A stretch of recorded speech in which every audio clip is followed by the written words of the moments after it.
Yo, you mad beautiful. No, you can't have my number. Yes, I have a man. And no, we cannot just be friends. You come at him like that outside now? That's how you doing Yeah, it? we outside, yeah.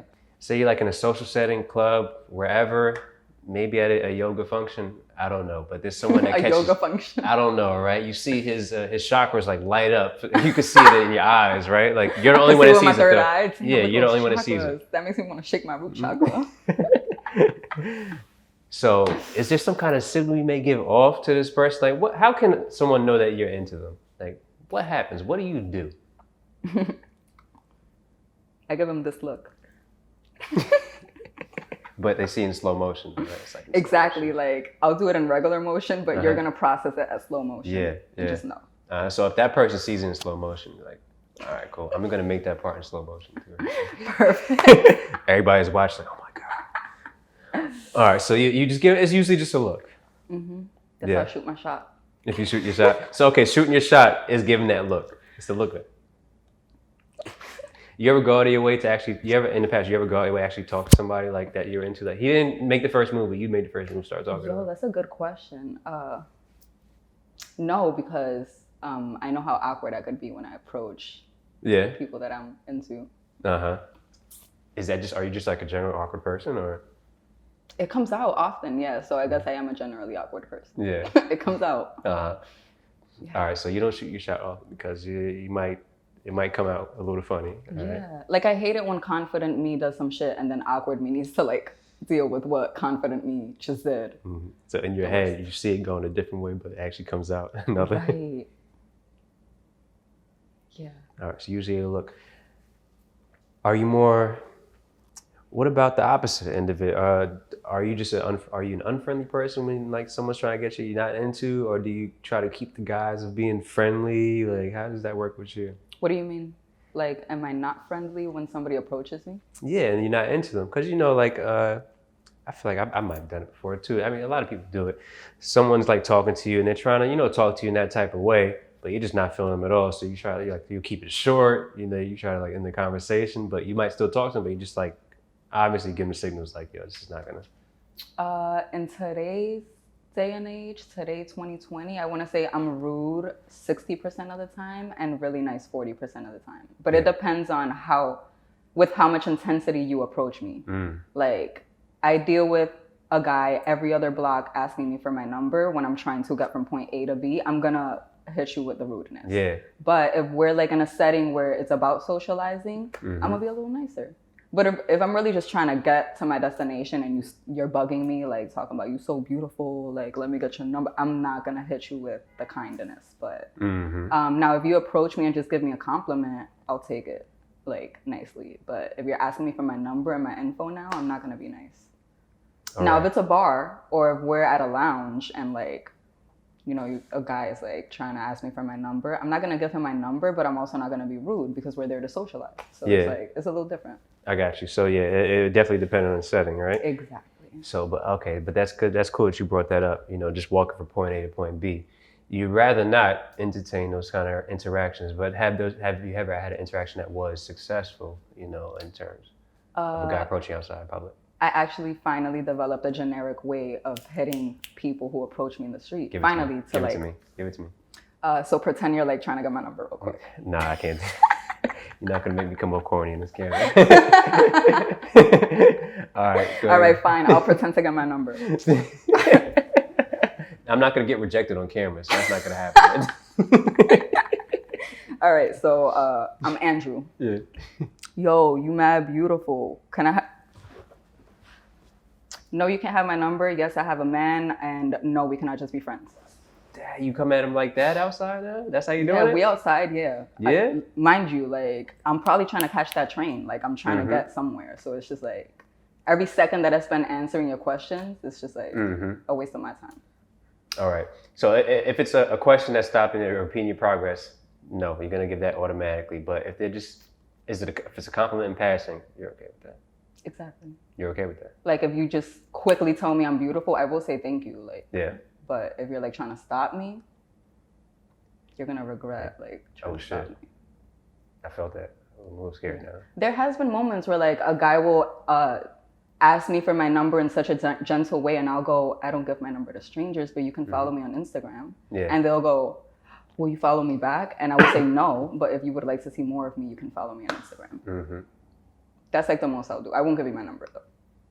So it's never happened in that scenario? A stranger asking me for my number? No. That's never happened on the street, never? On the street? Hell no. You could take my Instagram. Yeah. Okay. Period. All right. I may or may not believe you. I don't know, you know. I'll take your word for it for now. Nobody physically looks good enough for me to give them my my number. Oh, say that one more time? Nobody physically looks good enough for me to just hand them my number. Out on the street. Period. Okay.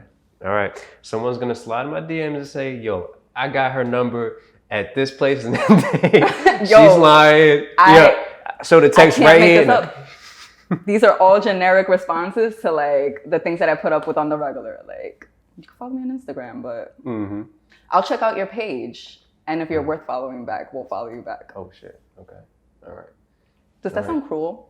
I mean, like, everyone should be in control of the content that they scroll past. And it's just like, if you just got a bunch of selfies on your page, I'm not following that. Like, I don't care how cute you are.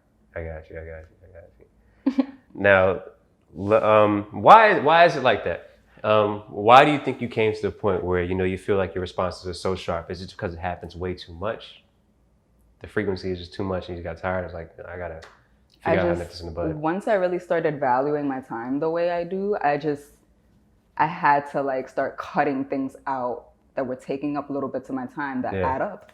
It adds up. Like every second that I spend talking to a guy I'm not interested in, it's just like, I may come off cold, but like it's really about me. I feel you. We keep circling back to that. Hey, it's really all about me. It's your life, okay? It's all right. You gotta be selfish in certain aspects of your life. You really do. Now, have you ever had, I mean, I know you usually nip these encounters in the bud, but have you ever had an unpleasant experience in these scenarios? I had a guy shove me because I don't want to like interact with him. Really? And we were on the train platform. Break this down from point A to point B. So I'm getting off of the A train at Broadway Junction. Yeah. Stepping off of it, train doors are closing. As I'm about to head up the stairs, this guy grabs my arm like, damn, you mad beautiful. So I was like, can you please not touch me? And he was like, can I ask you for your number? What's your name? And I was like, I don't appreciate being touched. And he just shoved me. Like, damn, just shoved you. Now, after that happened, did you see like a drip? Were you already, just kind of forcefully stopping these interactions, or did you see a dramatic change in how you interacted outside after that happened? Did I see a dramatic change in me? In how you interact with people after that.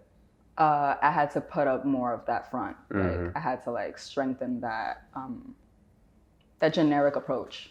Yeah. Yeah, and it just kind of really opened my eyes to like to the extent that men are willing to go once their ego is bruised. So like it just kind of made me more careful. Yeah.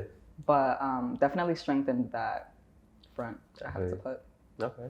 Now you're a pretty girl. So have you ever had a girl trying, get at you before? Oh yeah. Yeah. How often does that happen? I went on a date with a girl. Oh really? Okay. Like not that long ago actually. But how often do girls actually try to get at you though?